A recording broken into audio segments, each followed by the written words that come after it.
Assalamualaikum warahmatullahi wabarakatuh. Innal hamdalillah hamdan yuwafi ni'amahu wa yukafi'u mazidah. Wa nusalli wa nusallimu ala man la nabiyya ba'dah, Muhammad ibn Abdillah wa ala alihi wa ashabihi wa azwajihi wa dhurriyyatihi wa man sara ala nahjihi ila qiyamis sa'ah.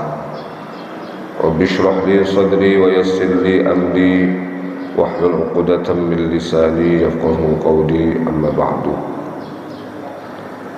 Al-Muhtal Muhtaramin wal Mukarramin, para alim, para ulama, para asatidz, para guru yang senantiasa kita harapkan fadilah dan berkah ilmunya.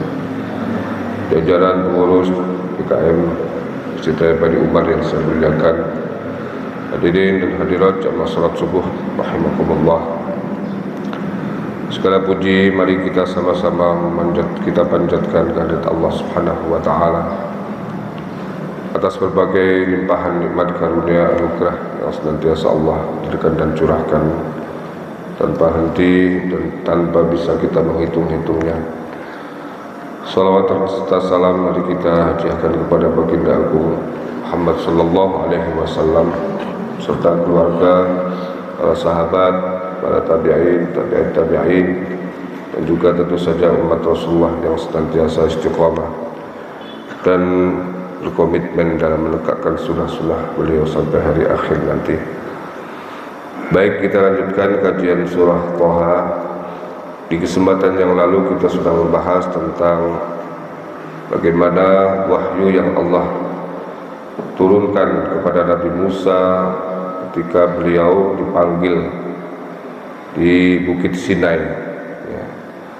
dan disitulah kemudian Allah menurunkan wahyu berupa tauhid, innani anallahu la ilaha illa ana. Yang kedua adalah perintah untuk beribadah kepadanya, dan ibadah yang paling representatif, yang paling komprehensif adalah sholat. Wa aqimis sholata li dzikri. Sholat sebagai ibadah yang paling utama di dalam ajaran manapun, termasuk ajaran Nabi Musa. Nah, tujuan sholat adalah li dzikri, supaya mengingat Allah. Zikir bisa dilakukan dengan ucapan, dan zikir juga bisa dilaksanakan dengan hati. Dalam sholat itu kita ada ucapan-ucapan yang menghantarkan mengingat kepada Allah, dan juga dalam sholat itu ada kontemplasi, ada renungan-renungan ketika kita tumakninah, ya, terutama pada saat itu kita mengingat Allah Subhanahu wa ta'ala. Nah, pada kesempatan kali ini kita akan membahas dimensi yang lain atau tema yang lain dari surah Thaha ini, ketika Allah Subhanahu wa ta'ala menyela-nyela pembicaraan tentang kisah Nabi Musa dengan sesuatu yang lain, yaitu berhubungan dengan hari akhir. Allah Subhanahu wa ta'ala berfirman, a'udzubillahi minasyaitonir rajim, innas sa'ata atiyatun akadu ukhfiha litujza kullu nafsin bima tas'a. Innas sa'ata, sesungguhnya hari kiamat, atiyatun, akan datang, akadu ukhfiha, aku hampir saja menyembunyikannya, litujza kullu nafsin, supaya setiap jiwa dibalas, bima tas'a, dengan apa yang ia usahakan. Fala yasuddannaka anha man la yu'minu biha wattaba'a hawahu fatawda. Fala yasuddannaka anha, maka sekali-sekali janganlah engkau dipalingkan darinya, dari hari kiamat maksudnya. Oleh siapa? Man la yu'minu biha, oleh orang yang tidak percaya kepadanya. Wattaba'a hawahu, dan mengikuti hawa nafsunya. Fatarda, sehingga engkau menjadi binasa. Inilah dua ayat yang akan kita bahas, ya. Banyak sekali ayat-ayat Al-Quran yang membicarakan tentang hari akhir, hari kiamat, ya. Mungkin ada dalam benak kita pertanyaan mengapa kita akan hidup di dunia, mengapa pembicaraan tentang akhirat juga relatif sangat banyak. Bahkan di juz amma itu banyak surat-surat yang bernama identik dengan kejadian pada saat hari kiamat itu. Kita harus tempatkan ini pada satu mindset atau satu paradigma bahwa Islam itu memandang kehidupan itu bukan hanya di dunia, ya. Bahwa dalam Islam kita tahu hidup itu dua kali, mati dua kali. Qalu rabbana amattana snataini wa ahyaitana snataini dalam Al-Quran. Ya Tuhanku, Engkau matikan aku dua kali dan hidupkan aku dua kali pula. Mati yang pertama kapan, Pak? Mati yang pertama itu kapan? Kok belum hidup sudah mati dulu gitu ya? Mati yang pertama itu pada saat kita belum ada, belum wujud. Ya, itu artinya kan mati, tidak ada apa-apa. Pada saat kita belum wujud itu kematian yang pertama. Nah, kemudian kematian yang kedua adalah ketika ajal datang. Lahir di dunia, kemudian pada saat ajal nanti suatu waktu kita akan diambil oleh Allah Subhanahu wa taala. Itulah kematian yang kedua. Kemudian kehidupan yang pertama adalah kapan, Pak? Pada saat kita hidup di dunia ini. Ini hidup yang pertama, ya, bukan yang terakhir. Nah, kehidupan selanjutnya yang kedua adalah kehidupan di hari akhir. Itulah dua kematian dan dua kehidupan. Dan keempat-empatnya ini saling terkait, merupakan sebuah sistem di mana unit-unitnya antara kematian yang pertama dengan yang kedua, hidup yang pertama dan yang kedua itu tidak bisa dipisahkan satu dengan yang lain. Maka tidak boleh orang ketika bicara tentang makan tapi tidak bicara tentang bagaimana akibat makan dan bagaimana implikasinya nanti makan itu di hari akhir. Karena orang makan juga beda-beda, ya kan, Pak? Ya. Ada yang makan dari hasil yang haram, ya. Ada hasilnya halal, tapi kemudian yang dimakan haram, ya. Ya. Itu kan jelas akan ada implikasi, ya. Akan ada dampak, akan ada akibat, ya. Itulah yang kita maksud, bahwa ketika Islam bicara tentang kehidupan akhirat bukan berarti Islam tidak memprioritaskan, tidak mengedepankan kehidupan dunia, tapi itu merupakan bagian dari sebuah kehidupan, ya, yang satu dengan yang lainnya tidak bisa dipisahkan, sehingga harus dibicarakan secara utuh. Itulah kenapa pembicaraan tentang hari kiamat ini sangat penting. Apalagi kita tahu bahwa ketika Al-Quran membicarakan tentang ini, berarti apa? Al-Quran memandang sesuatu, ya, itu jauh ke depan. Visi Islam melalui Al-Quran itu bahkan lebih jauh dibandingkan visi orang-orang yang mengaku paling modern sekalipun. Biasanya orang-orang modern ketika jadi pejabat, membuat organisasi, ya, atau dalam kaitan dengan kehidupan pada umumnya, visi kamu 50 tahun ke depan. Biasanya begitu, itu paling panjang, Pak. Ya, 50 tahun ke depan. Ya. Bahkan kalau di perguruan tinggi 5 tahun ke depan. Ada akreditasi setiap 5 tahun, ya. 5 tahun, 10 tahun, 50 tahun paling lama. Itu visi orang yang paling modern. Nah, Al-Quran jauh lebih modern dibandingkan orang yang paling modern sekalipun, karena visinya tuh jauh sampai ke alam akhir. Nah, karena hidup seperti itu, maka orientasinya harus ke sana, harus selaras tadi dengan sistem yang kita anut. Orang kalau namanya sistem ibarat mobil, Jangankan mesin yang paling utama, mohon maaf, yang kecil-kecil saja, misalnya ya, peleknya copot, ya, kecil peleknya copot, ya, di tengah jalan, apalagi pas lagi kenceng-kenceng, tahu-tahu anginnya keluar halus, ya. Ya karena jalan 100 km per jam, jangka waktunya 2 jam, tahu-tahu jeblok di tengah jalan, di tol, kecelakaan, mati karena pelek, ya.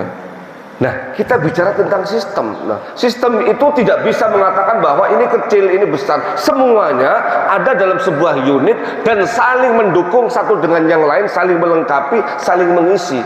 Sehingga dalam Islam itu hal-hal yang paling kecil dan paling sepele sekalipun itu dibicarakan. Bagaimana caranya ngupil misalnya gitu kan, ya Pak ya, ya mohon maaf, caranya cebok, ya, istinja itu kan ada ya, ya. Bagaimana caranya keluar dari kamar mandi, masuk kamar mandi, ya. Bagaimana caranya bersin, ya Pak ya, diatur sedemikian rupa. Karena apa? Itu bagian-bagian kecil yang akan sangat mempengaruhi hidup kita di dunia dan termasuk di akhirat. Bahkan dalam hadis Bukhari, Rasulullah pernah lewat di sebuah kubur dan kemudian beliau mengatakan, ini yang ada dalam kuburan ini calon penghuni neraka.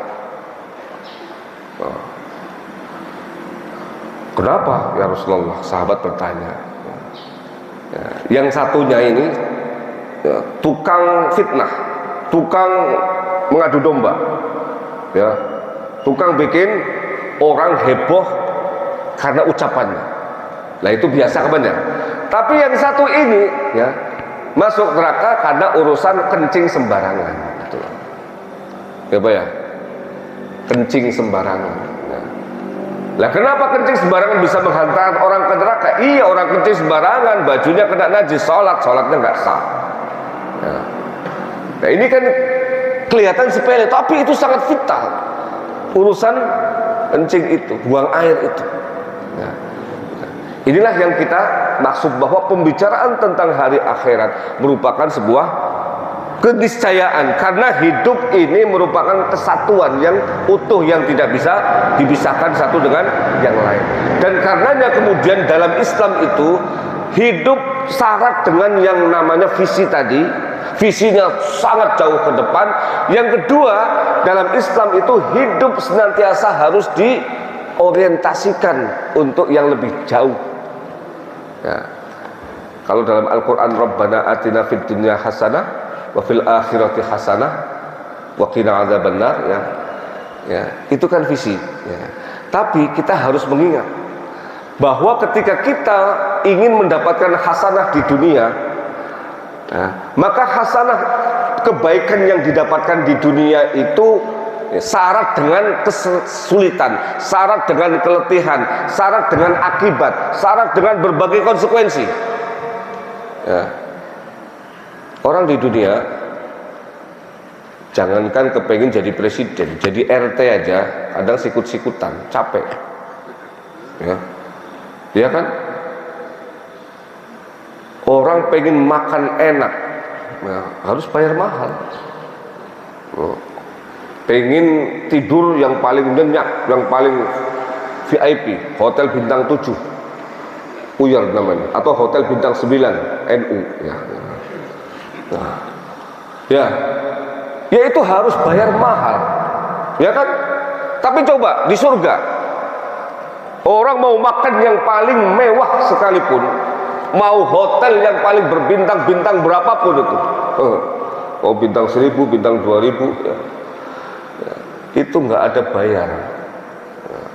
Orang di dunia mau nikah dibatasi, itu pun satu aja repotnya minta ampun, kok minta 4, udah siap-siap aja mati berdiri gitu loh, ya, stroke gitu kan. 4 maksimal itu kalau bisa, kalau mampu, ya. Ustadz ngomong doang, saya nggak ngomong doang, saya menganjurkan sebenarnya gitu loh. Cuman begitu dibalikkan ke saya, Ustadz jadi gimana? Saya bukannya nggak berani, istri saya lebih berani daripada saya, ya. Makanya saya nggak, tetap aja satu gitu. Di dunia cuma 4 ya. Tapi coba ketika kita sudah masuk ke surga, ke alam, ke satu dunia atau satu masa di mana di situ tidak ada batasan ya, mau mohon maaf kawin dengan berapapun bidadari disediakan oleh Allah, mau 40 ya, mau 50, mau ikut kayak Nabi Sulaiman 1000 silakan ya. Yang penting adalah kita dan tidak akan ada yang namanya dengkul itu sampai keropos, nggak ada itu ya. Terus saja kuat ya. Dan ajaibnya bidadarinya gadis terus gitu loh ya. Mana ada di dunia ini ya janda 5 kali masih gadis ya, masa nggak ada 1 kali aja udah janda, nggak bisa jadi gadis lagi. Akhirnya nyanyi, kau masih gadis auto sudah janda ya. Tentu kalau udah janda ya janda gitu, gadisnya gadis, nggak bisa. Nah itu yang saya maksud, bahwa seringkali orang ya ingin mendapatkan sesuatu di dunia ini ya yang konsekuensinya itu berat, pasti ada ongkosnya ya nggak, pasti harus ada sesuatu yang dia keluarkan ya. Sementara di sana nanti di alam akhirat itu ketika seseorang sudah diganjar oleh Allah amalnya yang soleh itu, maka tidak akan ada yang namanya batasan-batasan apapun. Kemudian ketika kita memilih yang sementara, yang tidak kekal, yang itu syarat dengan ongkos, dengan kelelahan, capek dan lain sebagainya. Dan kadang-kadang juga kita sudah capek-capek, ternyata apa? Yang sebelah sononya bikin ngeprank ya. Apa? Kita dukung calon, yang didukung malah jadi menterinya ya. Sudah kalah jadi menterinya ya. Nah malah sekarang gandengan begitu loh ya, bareng-bareng anaknya disodorin ya. Kadang-kadang dunia ini begini ya, kayak main-main. Memang betul laibun walahun itu betul ya. Lah terus kalau kita serius-serius ngapain gitu loh ya. Gak usah terlalu serius Pak ya. Kita capek, yang kita di bawah tuh gontok-gontokan, yang di sana ngopi bareng gitu. Tuh lihat ya, konstituen saya pada berantem, kita mah CS ya. Coba itu, yang tadinya tidak mendukung tahu-tahu jadi menterinya lagi gitu kan ya. Malah jadi cawapresnya, malah jadi menteri juga. Nah itu kadang-kadang dunia begitulah ya. Maka jangan ya sekali-sekali kita terlalu ambisius untuk urusan ini.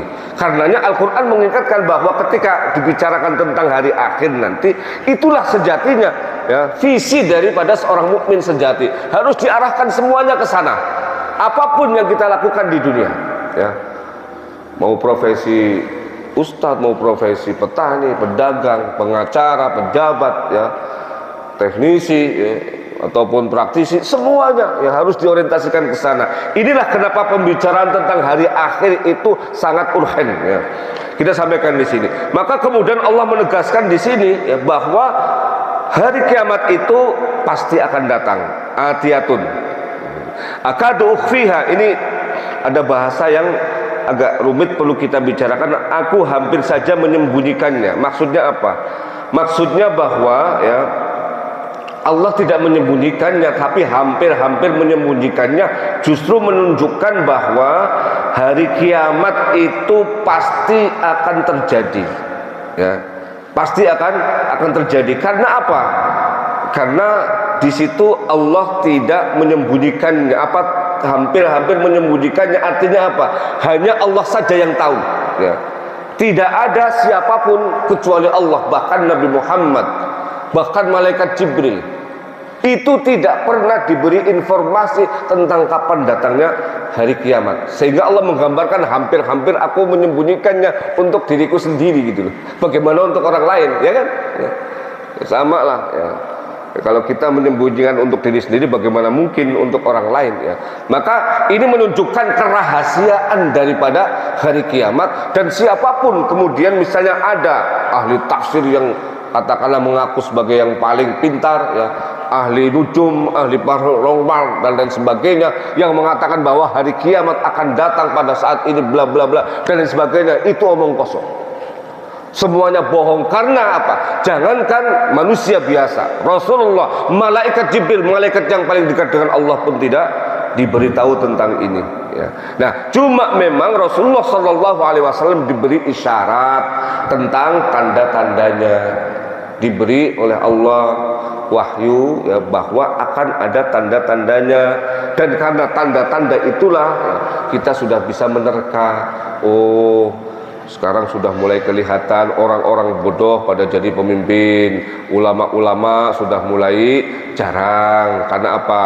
Mereka sudah tidak mau lagi menjadi ulama ya, yang belajar agama pun milih jadi politisi ya gitu kan ya. Karena apa? Duitnya lebih banyak gitu kan, sudah capek-capek jadi dokter, jadi profesor ya kan, nggak mau di kampus ya, karena di kampus gajinya sedikit, mendingan jadi anggota DPR, tahu-tahu jadi bupati, jadi wali kota, jadi gubernur ya. Sudah mulai kelihatan Pak ya, kecenderungan bahwa ilmu itu nanti akan dicabut oleh Allah, bukan dengan ilmunya tahu-tahu dari kepalanya ulama dicabut, enggak, tahu-tahu orang pinter ya ulama jadi oon gitu, nggak mungkin ya, langsung ujung-ujung loh lagi ngaji begini saya ngomong apa ya, loh kok saya ada di sini ya, bapak siapa gitu kan, bingung misalnya gitu kan, nggak mungkin kayak begitu ya. Tapi apa? Cara Allah mencabut ilmu itu adalah dengan mematikan ulama-ulamanya, dan penggantinya tidak sepadan, semakin lemah, semakin lemah, semakin lemah. Nggak kayak presiden. Kalau presiden semakin lemah semakin kuat ya. Makanya orang Madura tuh nggak mau presidennya ganti-ganti. Pinter tuh orang Madura ya. Karena kalau ganti-ganti, ganti presiden, ganti kebijakan ya. Menteri aja ganti-ganti kebijakan. Makanya orang Madura tanya aja Pak, siapa presiden Indonesia? Pasti jawabannya Soekarno taye, pasti itu ya.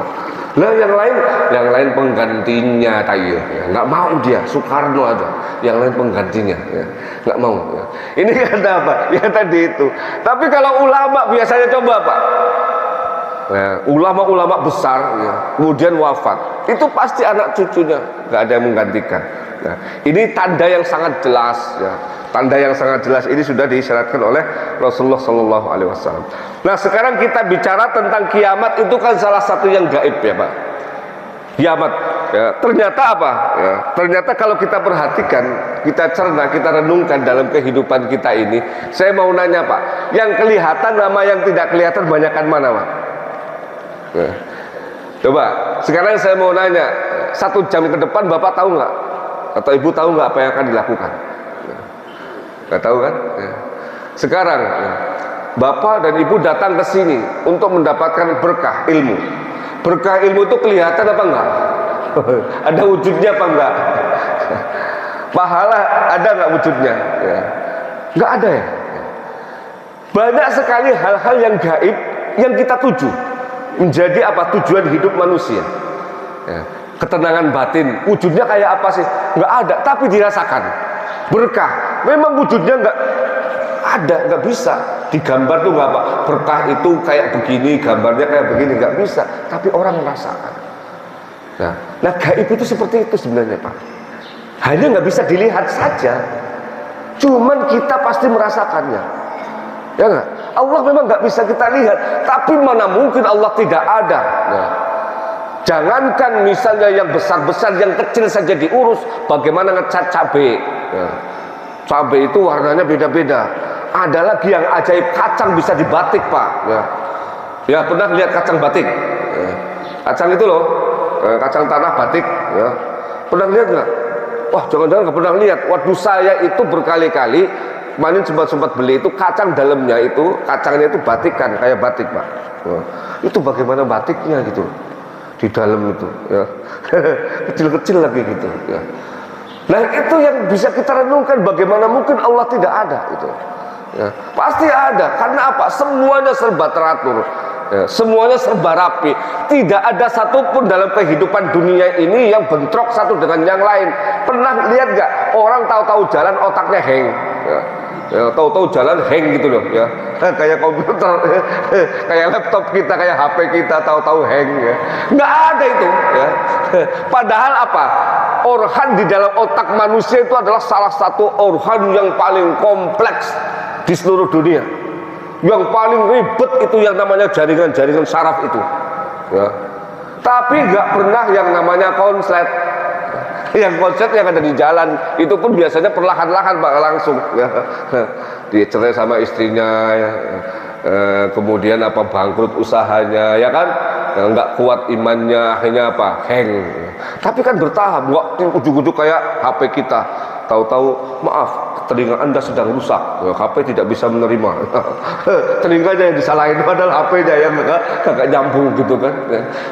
Itu nggak ada. Ya berarti apa? Allah ada. Nah, yang gaib ini dalam analisisnya Sayyid Qutb menarik ini. Seandainya semua hal terbuka dan diketahui, maka kehidupan ini akan terhenti aktivitasnya. Benar nggak Pak? Ya. Seandainya semuanya terbuka, saya 5 tahun ke depan mati, misalnya tahu matinya begini, itu orang ini nggak jadi hidup Pak, malah beneran mati duluan gitu. Karena apa? Dia mengetahui sesuatu yang paling dia takuti, misalnya kematian itu. Semua orang kan pasti takut Pak ya. Kok sudah dibuka sama Allah? Tahu-tahu orang jomblo, jodohnya diketahui jodohnya ternyata janda 5 kali ya. Akhirnya nggak usah hidup lah. Masa saya bujangan begini ganteng-ganteng ya dapat istri janda 5 kali ya. Diketahui lebih awal begitu ya, karena dibuka oleh Allah. Itu hidup itu semrawutnya minta ampun Pak. Bahkan bisa jadi berhenti. Betul nggak Pak? Sekarang kita besok nggak tahu, 10 tahun apalagi, 20 tahun nggak tahu. Karena ketidaktahuan itulah hidup jadi normal.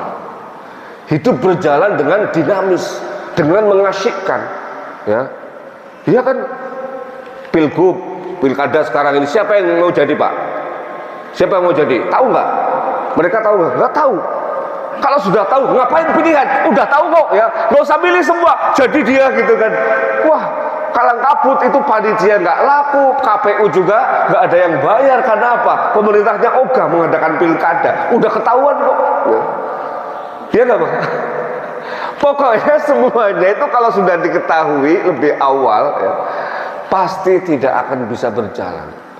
Orang kenapa kemudian cari duit itu sampai semangat? Karena dia nggak tahu mau dapat berapa. Ya nggak? Kalau tahu dapat berapa hari ini nggak dapat, kira-kira kita keluar nggak Pak? Orang dagang hari ini nggak laku, tahu bahwa hari ini nggak laku, dagang nggak? Ngapain nggak laku mau dagang gitu? Benar nggak? Tapi Allah sembunyikan itu, ya, ya. Sehingga apa? Menarik hidup ini. Ya, ya. Maka yang gaib itu jangan kemudian kita jadikan sebagai sesuatu Islam itu nggak rasional. Ya. Bukan, rasionalitas dalam Islam dijunjung tinggi, tapi ada domainnya, ada wilayahnya sendiri. Nggak bisa semuanya rasionalisasi, nggak bisa. Ya. Ada hal-hal yang memang harus tidak kita ketahui karena apa? Untuk kemaslahatan kita sendiri. Ya. Nah, bahkan Sayyid Qutb juga mengatakan kalau kita melihat sesuatu hanya dengan ukuran mata kita, ukuran panca indera kita, bahwa sesuatu itu ada karena bisa dilihat, bisa dipegang, bisa dirasakan, ya, bisa didengar, itu maka kata Sayyid Qutb kita masih jadi kambing. Masih jadi binatang Pak, belum jadi manusia. Ya. Coba aja dipraktekkan Pak.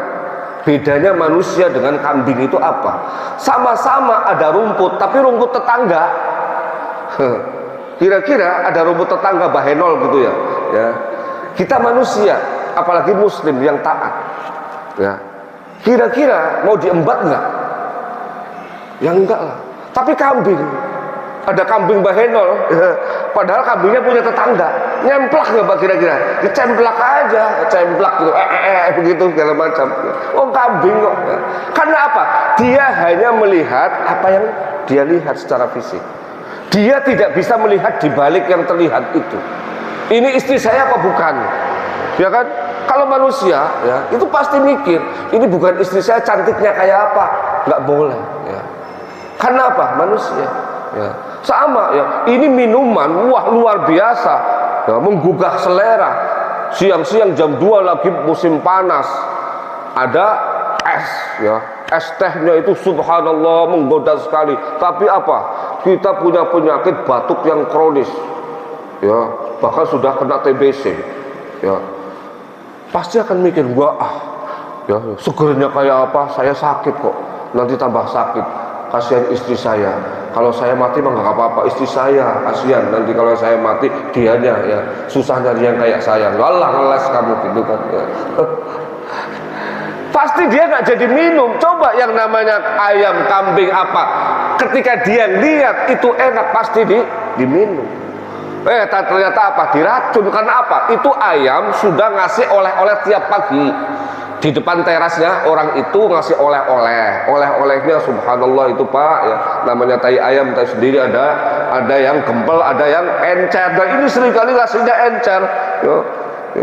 Tiap hari begitu. Akhirnya ya, yang kena itu suatu waktu ngasih makanannya lezat, makanan yang paling dia suka ya. Ternyata habis makan baru 5 menit mati dia, diracun ternyata itu. Ayam makan aja karena apa? Dia nggak tahu ya, bahwa ini adalah orang yang setiap hari saya kasih oleh-oleh, marah dia sama saya. Tapi manusia coba ya, kalau misalnya tahu bahwa dia musuh yang paling laten dengan kita, dikasih minuman racun apa enggak? Pasti akan diperiksa dulu, ya kan? Ya. Nah inilah bedanya. Maka yang gaib, yang tidak terlihat itu justru akan menentukan, membedakan mana manusia dan mana bukan manusia.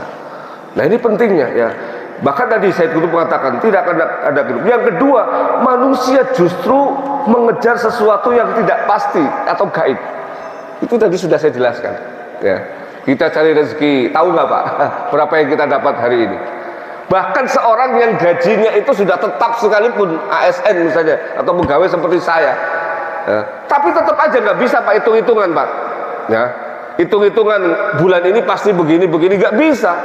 Tahu-tahu melenceng di tengah jalan, wah ada rezeki yang tidak terduga. Tahu-tahu ada kebutuhan yang tidak terduga, malah kasbon bulan ini. Betul nggak? Karena itulah maka kemudian hidup ini menjadi nikmat gitu. Syarat dengan rahasia, syarat dengan sesuatu yang kita tidak tahu. Justru ketidaktahuan terkadang ya, memang itulah yang mengasyikkan Pak ya.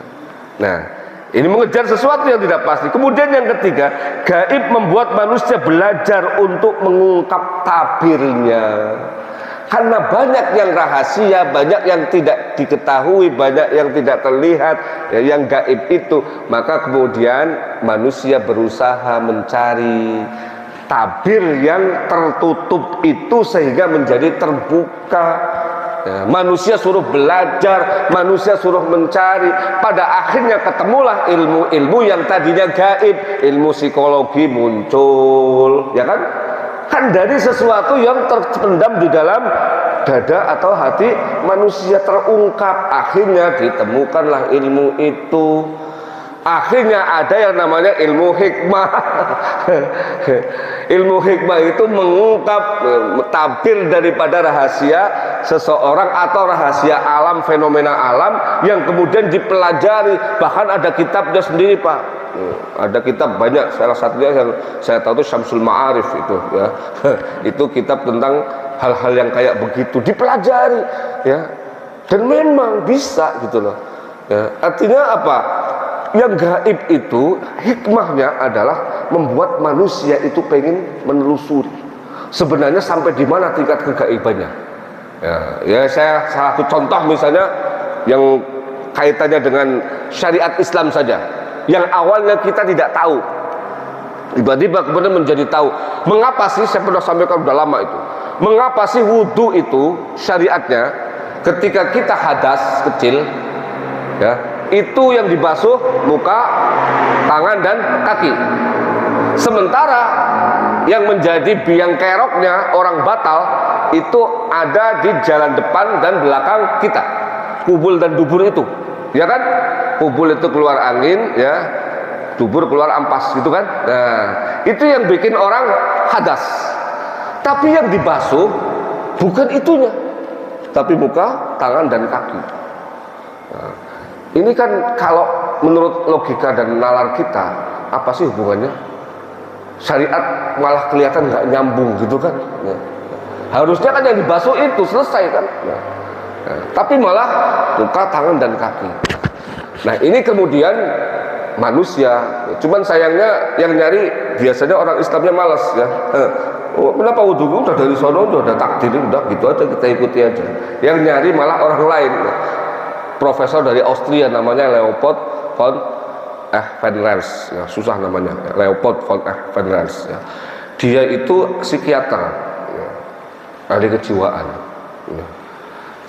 Dia belajar Islam, membaca bahwa dalam Islam itu ada syariat namanya wudhu. Terus dia telusuri nyanya-nyanya, membaca juga sebabnya yang orang harus wudhu begini-begini. Kemudian dia mikir sebagai seorang profesor kan, kritis itu kan, yang bikin masalah dua jalan itu tapi yang dibasuh tempat yang lain, dan tempat yang dibasuh itu adalah muka, tangan, dan kaki. Maka kemudian dia mencoba mencari apa sih rahasianya, kenapa yang dibasuh dengan air itu adalah muka, telapak tangan dan kaki. Nah, karena dia seorang psikiater sesuai dengan bidang ilmunya, dia teliti, dia simulasi itu Pak, penelitian panjang, bertahun-tahun itu nggak 1 tahun 2 tahun ya. Mencoba mencari terus kenapa. Nah pada akhirnya dia kemudian setelah simulasi panjang itu menemukan ya, satu fakta bahwa ternyata di antara semua anggota tubuh manusia yang paling sensitif dengan air itu ada 3 tempat, atau katakanlah 2 tempat yang paling sensitif dari 3 itu, yaitu apa? Muka dan telapak tangan.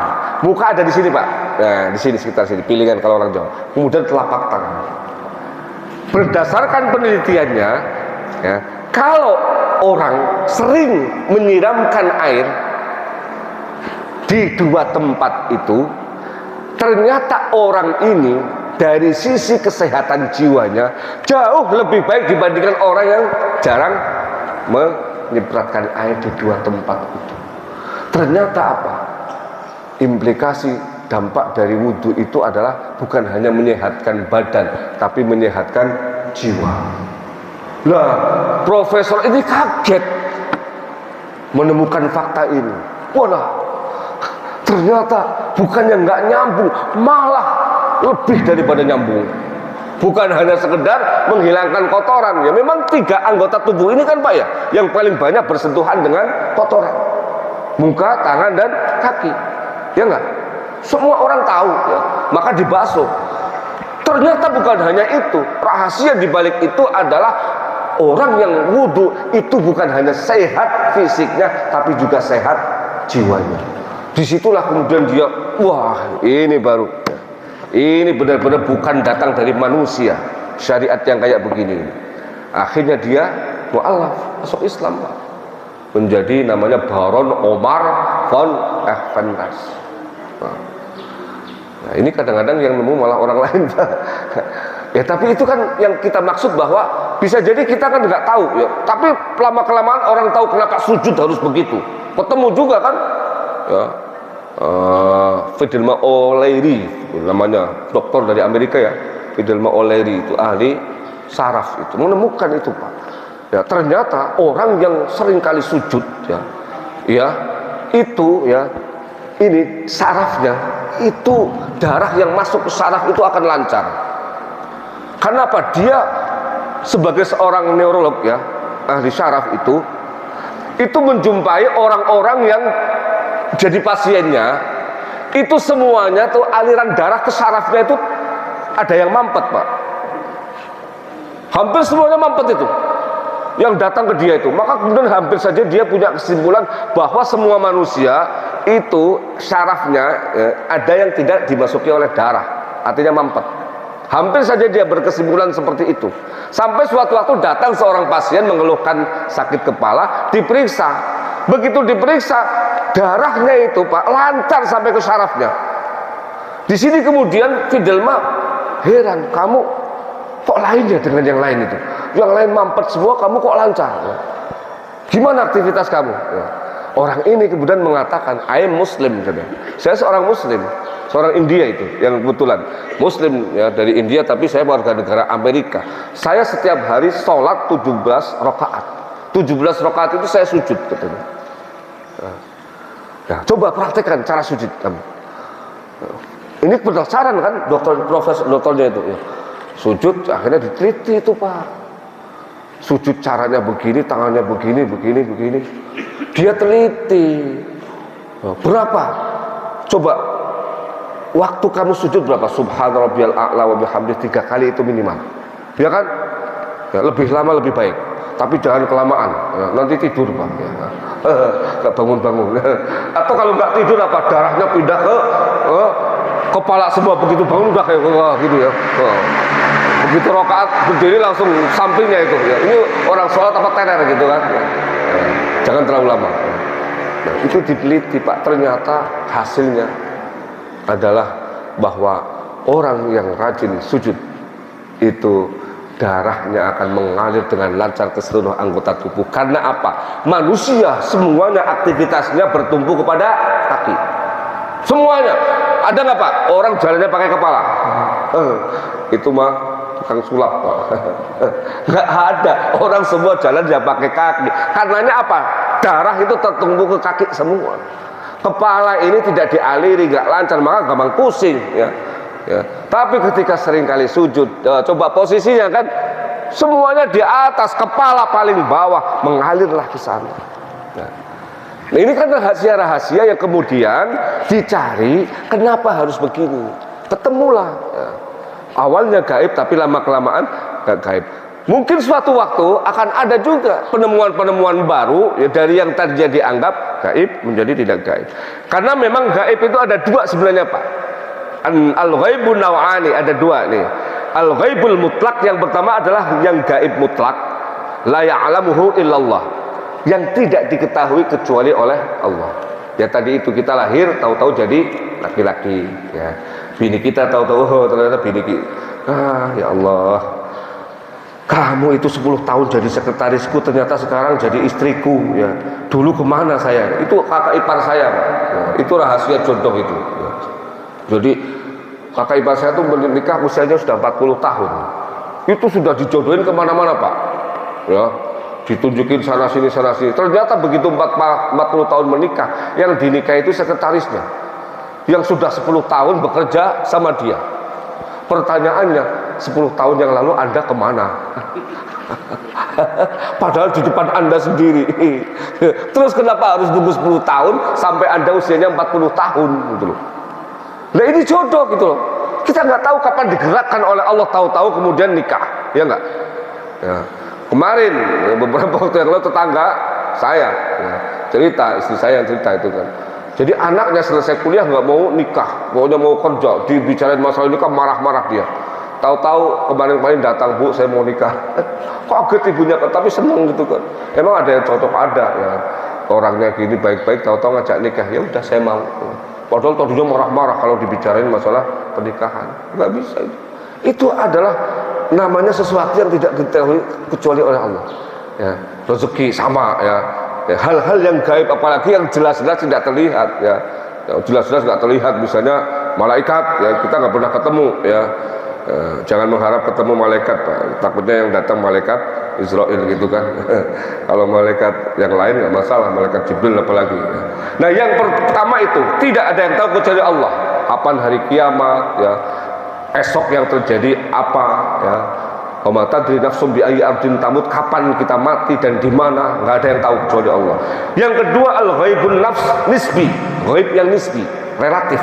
Alladzi ya'lamuhu ba'dul khalqi wa duna ba'din, fa huwa ghaibun bin nisbati liman lam ya'lamhu.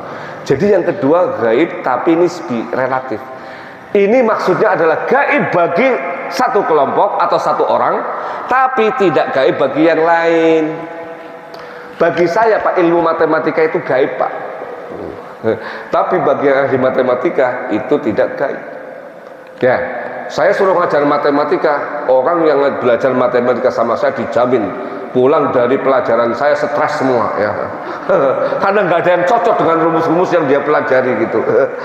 Tapi sebaliknya guru matematika suruh ngajar tafsir, pulang dari pengajaran gendeng semua itu, ya, karena tafsirnya tafsir matematika semua, ngawur gitu, ya. Nggak bisa, itu gaib untuk ahli matematika, untuk tafsirnya. Tapi orang ahli tafsir juga jangan maksa kalau memang dia nggak bisa. Nah inilah yang dinamakan gaib nisbi. Dan gaib nisbi ini Pak, subhanallah, kenapa Allah ciptakan itu? Supaya dunia ini menjadi indah, berwarna, saling melengkapi. Kalau orang semuanya tahu dalam satu bidang semua, bagaimana jadinya dunia ini Pak? Maka ada yang tahu masalah ini, tidak tahu masalah yang lain. Ulama juga nggak ada. Ulama di dunia ini sehebat apapun kok semua ilmu dia tahu. Ya pasti ada yang nggak tahu. Kemudian akhirnya dia belajar sama yang lain, saling melengkapi. Disitulah gaib nisbi itu menempati posisinya.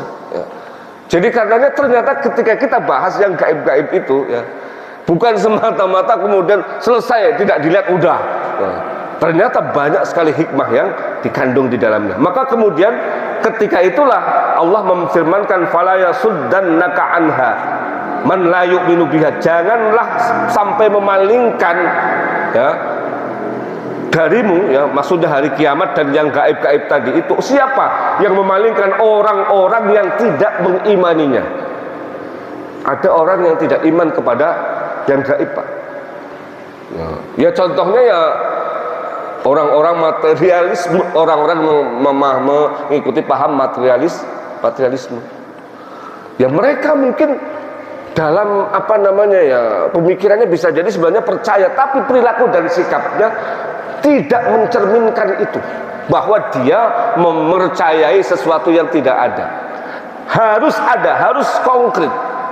Ini kita jumpai di masyarakat kita, karena memang ada gurunya, ada suhunya. Suhunya ya Bani Israel itu, Pak. Bani Israel itu tidak akan percaya bahwa itu ada kalau tidak dilihat dengan mata kepalanya sendiri. Bahkan Allah sendiri pengen dia lihat. Wa qalu lan nu'mina laka hatta narallaha jahra. Mereka berkata kepada Nabi Musa, kami tidak akan beriman kepadamu sampai melihat Tuhan Allah itu dengan mata kepala.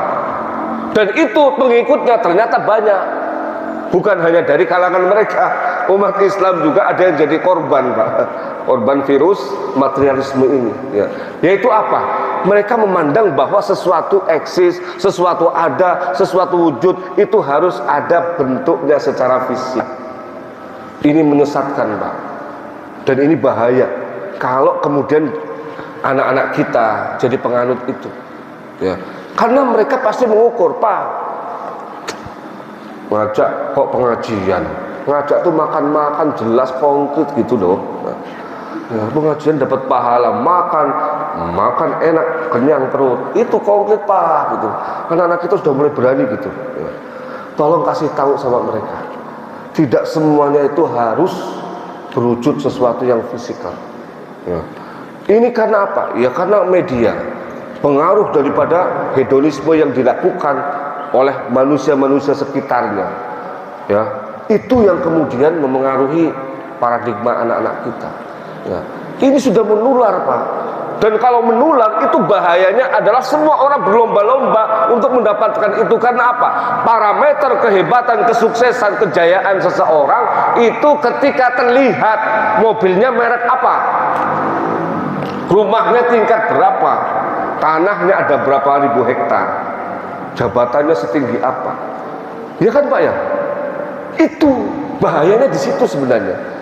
Maka sebenarnya larangan untuk bergaul dengan orang-orang yang tadi itu tidak beriman kepada yang gaib itu sebenarnya supaya kita nggak ketularan. Coba sekarang alhamdulillah Bapak dan Ibu ketemu sama saya, sama ustadz-ustadz yang lain.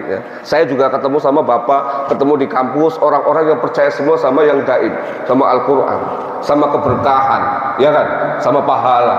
Coba kalau kemudian kita bertemu dengan orang-orang yang tidak percaya itu dan kemudian terus sehari-hari didoktrin itu, lama-lama runtuh itu kepercayaan kita. Akhirnya benar juga ya. Kenapa sih saya dari dulu kemana saja? Saya harus jadi ustadz, berangkatnya pakai Mercy, pulangnya pakai Lamborghini. Lah, kalau begitu repot itu. Nanti nggak ada yang mau jadi ustadz di tempat-tempat yang kumuh. Semuanya berebut tempat-tempat basah, banjir jadinya gitu. Banjir air mata, maksudnya orang-orang kere, orang-orang cilik itu jadi banjir air mata. Karena orang berubah semua. Nah ini materialisme ini adalah satu pemikiran, satu aliran yang sangat membahayakan kalau kemudian merasuk ke semua hal. Saya kembali lagi menegaskan, Islam tidak melarang materi. Tapi jangan paham materialisme ini, karena memandang semuanya itu harus ada materinya. Nah kalau itu yang kemudian terjadi, ajaran Islam itu ada yang sifatnya ta'abudi. Ta'abudi itu tidak bisa diakal-akalin, tidak bisa dirasionalisasikan. Dan itu bukan satu dua, banyak, Pak. Ya kalau kayak begitu repot. Orang cium hajar aswad itu nalar kita, logika dan akal kita nyampe nggak Pak? Manusia suruh cium batu. Apa hebatnya batu Pak? Ya. Apa hebatnya batu? Nggak ada. Dibandingkan jangankan dengan manusia, dengan ayam aja kalah. Mohon maaf kalau batu-batu dikali. Ya. Dibandingkan sama ayam, nggak ada apa-apanya, nggak ada nilainya. Batu dikali satu biji paling harganya berapa? 2.000. Ayam satu biji bisa 200.000 kalau ayam yang bagus. Nggak ada nilainya. Tapi kenapa harus dicium oleh manusia, makhluk yang paling mulia? Karena itu Rasulullah yang melakukan. Itu yang dilakukan oleh Umar ibn Khattab ketika dia mau mencium hajar aswad. Ya, kata dia, hei batu, kamu cuman batu hitam. Kamu tuh bukan siapa-siapa dibandingkan aku, katanya. Seandainya aku tidak melihat Rasulullah menciummu, nggak bakalan aku mencium kamu, katanya. Tapi karena saya melihat Rasulullah menciummu, maka aku ikut menciummu, katanya. Ini artinya apa Pak? Ketaatan mutlak karena ta'abudi tadi. Rasulullah berdasarkan wahyu pasti melakukan itu. Nah, ada sesuatu di balik itu. Nah, makanya jangan sampai racun ini kemudian masuk ya, dan itu bahaya ya. Nah, maka fala yasud apa fatarda, ketika kita masuk ke sana ya, fatarda maka akan binasa ya. Jadi binasa betul. Kebinasaan itu kan tidak harus orangnya mati gitu ya Pak ya. Orangnya masih hidup tapi apa? Hatinya mati. Materialisme ini menyebabkan orang itu Pak susah untuk bisa menghidupkan jiwanya, untuk menyehatkan jiwanya. Ya. Kenapa jiwa itu sehat? Karena makanan jiwanya itu cukup Pak. Nah, makanan jiwa ini menurut ajaran Islam itu jauh lebih kompleks dibandingkan makanan badan fisik. Orang makan sehari 2 kali pun nggak akan mati Pak. Tapi kalau jiwa nggak pernah diberi asupan, nggak usah lama-lama, nggak usah 1 minggu, 1 bulan, 1 tahun, orang ini nggak pernah sholat, tahu-tahu berubah jadi binatang buas, berubah jadi makhluk yang paling mengerikan. Ya. Itu kenapa? Karena jiwanya nggak pernah diberi asupan. Ya. Maka mujalasatul ulama, berkumpul dengan ulama, bertemu dengan orang alim, mendengarkan nasihat-nasihat yang baik, ya, baca Al-Quran, sholat malam, wudhu yang dawam, dan seterusnya, itu kan dalam rangka untuk membersihkan hati dan jiwa kita. Karena itu intinya sebenarnya Pak. Inti daripada manusia. Kalau kita mau bedah, memang fisik penting, tapi coba fisik nggak ada ruhnya, nggak ada jiwanya, apa? Nggak ada nilainya. Maka jangan sampai yang paling bernilai ini justru malah disepelekan. Ya tadi itu, orang makan berapa sih? Kenapa orang korupsi? Karena jiwanya itu nggak sehat. Padahal makan itu sehari paling 3 kali. Paling mahal sehari berapa? Oke lah, makan di hotel yang mewah sehari 30 juta. Oke, silakan. Tapi dia korupsi 30 triliun. Terus lebihannya buat apa gitu? Ya buat memenuhi ambisinya, buat menghidupi angan-angannya, buat menghidupi sesuatu yang tidak jelas ya. Ya. Makanya Rasulullah kan mengingatkan manhumani. Ya. Ada 2 ya keinginan sesuatu yang digandrungi oleh manusia, la yashbi'ani, di mana manusia itu tidak akan pernah kenyang kalau itu dipelihara Pak. Ada 2 itu. Yang pertama manhumul ilmi, orang kalau gandrung sama ilmu itu dia tidak akan pernah puas sehingga nyari terus. Jadilah ulama besar. Yang kedua yang bahaya wa manhumul mali, orang yang gandrung sama harta. Itu sama Pak. Kemana aja dicari, apapun, mau kepala di kaki di kepala, mau nyogok orang, mau nabrak orang, mau nyerimpung orang, mau golok orang, matiin orang, semuanya dilakukan. Ya nggak Pak? Nah, kalau yang pertama positif, ya yang kedua ini. Karena apa? Paham materialisme ini. Nah, orang semuanya harus diukur. Nih kalau kita mau ngukur-ngukur, ya Allah, betul Pak. Ya. Dari 2009 saya dibanding Umar 2014-15 tahun ya. Apa saya kemudian mobil saya berubah jadi Mercedes Benz? Ya enggak juga, tetap aja itu. nggak ganti-ganti. Tapi apa?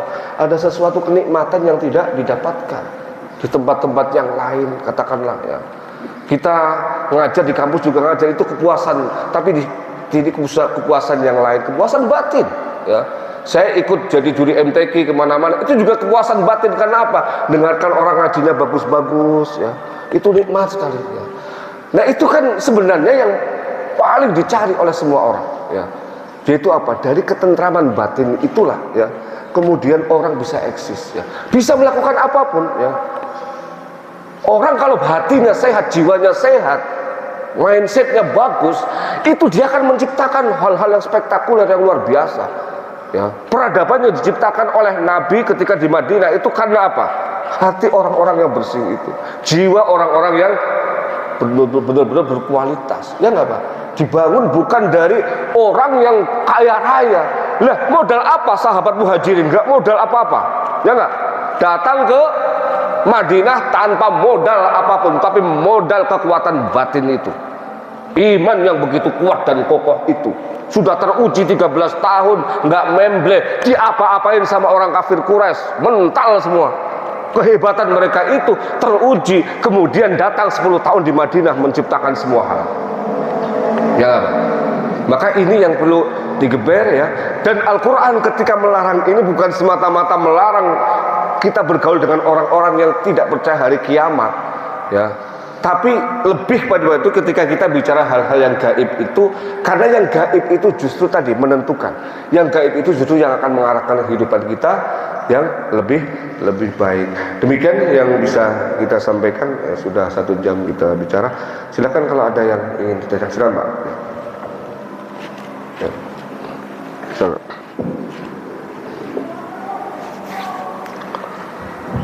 Assalamualaikum warahmatullahi wabarakatuh. Waalaikumsalam warahmatullahi wabarakatuh. Berkaitan dengan hal-hal yang gaib adalah rahasia Allah, dan itu tidak bisa diketahui oleh manusia. Nah, pertanyaan saya, bagaimana orang-orang yang katanya memiliki indigo dan hipnotis, apakah itu mereka bersekutu dengan setan atau bagaimana? Yeah. Dan katanya dia bilang, saya sejak kecil sudah mempunyai pengetahuan indigo. Enggak. Nah, itu saya mohon penjelasannya. Dan juga mengenai soal hipnotis. Nah, apakah ini juga kan hal yang gaib juga? Bagaimana dia mendapatkan hal yang itu? Terima kasih penjelasannya. Assalamualaikum warahmatullahi wabarakatuh. Waalaikumsalam. Menarik sekali ya. Tadi sudah sedikit saya singgung ya. Ada yang gaib mutlak, itu hanya Allah yang tahu. Al-ghaib al-mutlak, gaib yang mutlak hanya Allah yang tahu. Tapi ada yang kedua, al-ghaib an-nisbi, gaib yang nisbi. Itu artinya apa? Sesuatu yang bisa diketahui oleh manusia dan tidak diketahui manusia yang lain. Salah satunya adalah yang namanya ini ya, indigo ya. Saya masih mempercayai hal-hal itu karena apa? Memang nyatanya ada Pak. Bahkan kalau kita flashback kepada masa Nabi, di masa Nabi pun ada yang namanya sihir kan. Sihir itu ada wujudnya nggak Pak? Ada nggak? Nggak ada kan? Tapi ada gitu loh. Ngirim sesuatu tahu-tahu masuk ke dalam tubuh itu isinya jarum, bahkan kadang-kadang gembok ya, gembok masuk juga ke dalam. Ya Allah, kunci sama gemboknya, mending kalau kunci berangkasnya sekalian, kok sekalian nggak berangkasnya aja gitu kan ya. Masuk ke dalam tubuh ya, dan dideteksi sama dokter nggak ada ya. Tapi orang ini merasakan sakit, begitu dikeluarkan oleh ahlinya keluar. Ini yang namanya tadi itu ilmu yang berkaitan dengan ghaib nisbi tadi. Nah, pertanyaannya adalah apakah bersekutu dengan setan? Nah, ini yang perlu kita tegaskan. Jadi, saya pernah membicarakan sudah lama sekali bahwa keajaiban-keajaiban itu ada 3 Pak, yang Islami ya. Yang namanya mukjizat itu kepada Nabi, karomah kepada wali, maunah kepada ulama. Ini adalah hal-hal yang di luar nalar manusia dan terjadi ya, diberikan oleh Allah secara khusus kepada orang-orang ini ya. Nah, hal-hal yang seperti ini ya, harus dijelaskan bahwa mukjizat, karomah, maunah itu tidak bisa dipertontonkan dan tidak bersifat konstan terus menerus, tidak, tapi dia temporer dan tidak bisa dibuat pertunjukan, apalagi show, ya, nggak bisa. Itu ciri-ciri mukjizat, karomah dan maunah. Coba saja Nabi Musa begitu pertama kali membelah laut, kedua kalinya apakah lautnya kebelah juga? Enggak, cuman itu waktu itu saja. Begitu tongkatnya dipukulkan, mata air 12 mata air mengalir dari batu-batu. Setelah itu lagi enggak, hanya kali itu saja. Ya enggak? Itu namanya mukjizat. Karomah, maunah juga sama. Makanya kalau ada orang tadi ya, misalnya punya keahlian, dipamer-pamerkan, saya kok ragu. Itu adalah 3 hal ini. Bisa jadi itu adalah kekuatan yang didapatkan hasil dari kolaborasi dengan makhluk halus. Ya. Tapi kalau yang namanya indigo, ya, ada yang namanya indigo, Pak, itu disebut kasyaf. Itu barangkali kalau saya mengkategorikan bisa jadi maunah dalam perspektif yang lain. Dia diberi oleh Allah, ya, kekuatan untuk itu. Tapi kekuatan yang diberikan kepada orang-orang ini tidak kemudian menjadikan dia mengetahui semuanya. Itu yang dalam bahasa tasawuf disebut sebagai kasyaf. Kasyaf itu apa? Keterkuakan. Terkuak saja, Pak. Kita melihat misalnya ya, dari celah lubang, nah ada diintip. Kalau orang ngintip kira-kira ngelihat semua nggak, Pak? Yang bisa diintip saja kan. Terkuak itu tidak terbuka, bukan futuh. Futuh dengan kasyaf itu beda. Kalau futuh terbuka semua. Nah, kalau kasyaf itu terkuak. Indigo ini, Pak, dia tahu hanya untuk hal-hal tertentu. Dan terkadang temporer juga. Saat itu dia tahu, besoknya udah lupa lagi. Ya. Saya pernah ketemu sama anak kayak begitu, dan istri saya kebetulan yang diobati oleh anak kecil indigo itu, Pak. Jadi istri saya itu, bapak saya ngelihat, istri kamu kok auranya panas gitu. Karena bapak saya juga pintar kayak gitu, Pak. Ya. Saya percaya karena bapak saya juga pintar gitu loh, hal-hal kayak begitu ya. Auranya panas gitu. Ya. Ternyata ada makhluk, Pak, yang ngikutin jin. Ya. Nah, akhirnya dia sering migrain, sering pusing sendiri gitu segala macam. Ya. Nah, waktu itu bapak saya belum ngapa-ngapain, ya, Pak. Auranya panas aja, nggak bilang apa gitu kan. Mungkin khawatir istri saya takut gitu kan. Akhirnya pas waktu itu saya masih di Pondok Ranji, Pak. Di Pondok Ranji ya. Kita ngomong-ngomong dengan istri saya, ngomong dengan orang tua, sama-sama anaknya di SD. Ya, anak saya yang kedua, ketiga itu satu kelas. Ya. Ya. Nah, begitu ngomong, siapa tahu ya, ini panggilan istri saya Uma, nanti anak saya kasih tahu namanya Kalista. Saya masih ingat namanya Kalista. Ya, Kalista siapa tahu nanti bisa. Gimana? Ini aja ya, bawain air aqua yang sudah dibuka itu 3 galon besar, 3 botol besar, Pak. Ya, bawa. Ya. Tapi nanti jam 2 malam ibu jangan tidur ya, bangun, ya, sholat, ya, terus pikir. Ya, nanti Kalista jam 2 bangun, sama. Itu, Pak. Ya. Caranya gimana? Di saat itu istri saya merasakan jam 2-an itu, ya, duduk biasa. Itu ada sesuatu yang kayak keambil gitu. Paginya dia tidur, rasa setelah tidur itu enteng. Ya, akhirnya ke sekolah ngambil air itu. Air ini diminum ya sampai habis. Diminum, Pak. Habis diminum, habis itu selesai itu, istri saya yang merasakan, bah, ya pusing-pusing lagi. Bapak saya pas ini, kok istrimu aura panasnya sudah nggak ada gitu. Tadi saya antara percaya dan tidak, anak kecil, Pak. Ternyata kakeknya itu memang punya kapasitas, punya kemampuan. Jadi dia menurun dari kakeknya. Ya. Yang kayak begini ini kan susah, Pak. Susah untuk diterka, ya. Susah untuk dirasionalisasi, tapi ada gitu. Ya, nyatanya memang ada gitu. Nah, ini kemampuan-kemampuan seperti ini ya, itu bukan berarti dia mengetahui yang gaib, bukan ya. Tapi dia hanya diberi pengetahuan sedikit yang terkuak itu, Pak. Ya. Yang terkuak itu kan sedikit sekali dari ilmu Allah Subhanahu wa taala. Dan itu banyak manusia-manusia yang punya kapasitas untuk itu. Ya. Maka dalam hal tertentu kita namakan laut yang kedua tadi, gaib, tapi gaib yang nisbi. Ya. Sebab kalau yang mutlak itu hanya Allah. Ya. Nggak bisa orang menentukan lahirnya laki perempuan, nggak bisa. Tapi sesar kan bisa ditentukan lahirnya manusia, ya kan? Tapi jenis kelamin siapa yang menentukan? Nggak bisa manusia direkayasa dengan cara apapun, tetap ketentuannya Allah. Adapun lahirnya kapan, manusia bisa milih pakai sesar. Tapi sesar itu pun harus ada waktunya kan? Tidak semuanya bisa disesar. Misalnya ya baru 4 bulan disesar, mati sama ibunya sekalian itu. Ya minimal 7 bulan. Berarti tetap saja Pak, pengetahuan manusia tentang rahasia Allah itu memiliki keterbatasan. Jadi kalau saya pahami ini, dokter ini berarti memahami gaib yang tadinya gaib mutlak menjadi gaib nisbi, tapi dalam tataran-tataran tertentu. USG juga sama. USG itu bukan berarti orang ini tahu rahasia Allah, tidak.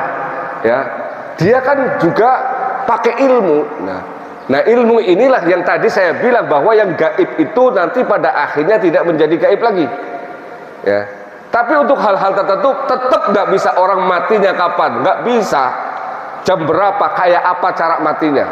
Itu nggak ada satupun orang yang tahu. Hari kiamat itu kapan, nggak ada yang tahu. Nah itu yang gaib mutlak, itu wilayah Allah. Tapi yang kita bahas tadi itu bisa ya, termasuk dalam wilayah kemampuan manusia. Tentu saja kita juga harus hati-hati Pak. Tidak semua orang yang punya kekuatan supra itu adalah dari Allah subhanahu wa ta'ala dan ridhonya. Diberi oleh Allah tapi Allah tidak ridho. Dan itu banyak ya.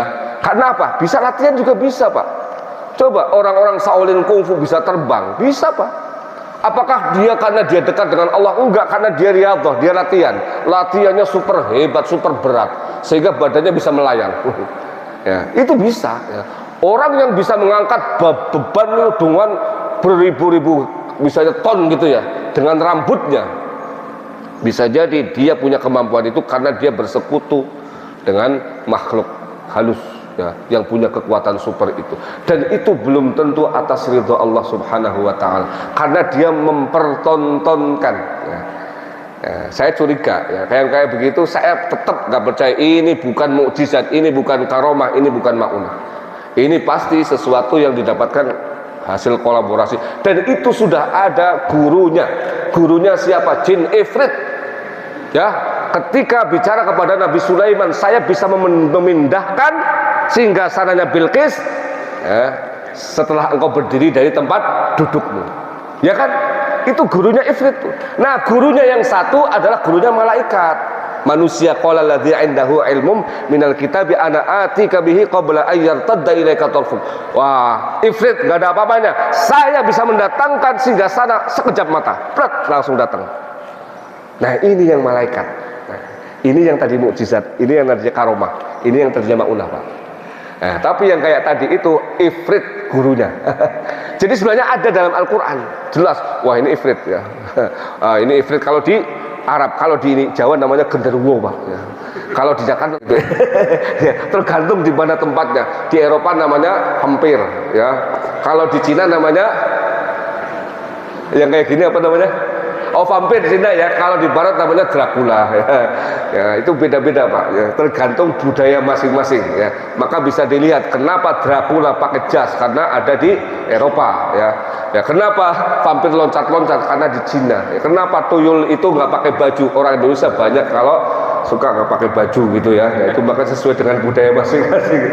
Baik, kita tutup dengan doa. Allahumma shalli wa sallim ala sayyidina wa ala Muhammad walhamdulillahirabbil alamin.